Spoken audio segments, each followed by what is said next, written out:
soft until she had a name. It would be reasonable to say, okay, that's her. She's here. Absolutely. Logically, yes, absolutely. And yet, when we first spoke with her, she couldn't quite bring herself to tell yet another mother her suspicions.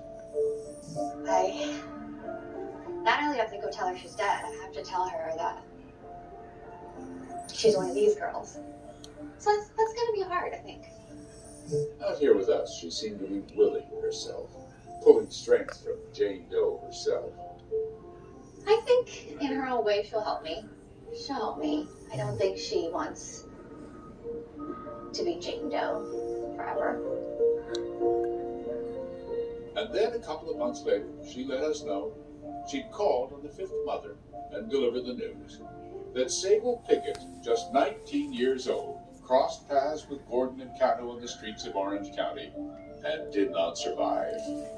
No charges are pending for her murder, but another family can finally stop wondering.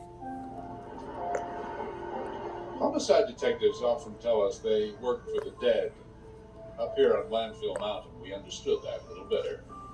As Detective Julissa Trapp gripped her rosary, the one for Sable, we walked away and gave her time. And our microphone picked up something. Hail Mary, full of grace, the Lord is with thee. Blessed art thou among women. Blessed is the fruit of thy womb, Jesus. Mountains of trash, things we use and cast away. But for Detective Julissa Trapp, this will always be hallowed ground. It's hard to look at that and know that's where you ended up, but I know you guys are all in a better place, and I know that you're together and you're helping each other. You can rest now. I can take it from here.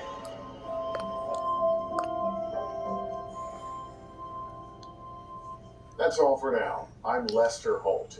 Thanks for joining us.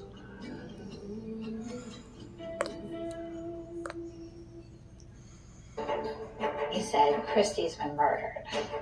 She was taken so soon and so violently. I couldn't stop shaking. A young teacher leaving for school, murdered before she could get out the door. This was a horrific scene. It was a nightmare scene. She had Christmas presents that she was taking to her students that day. I was petrified. I just thought, who? Why? We looked at suspect after suspect after suspect. The crime was a mystery for decades. You're still no answer.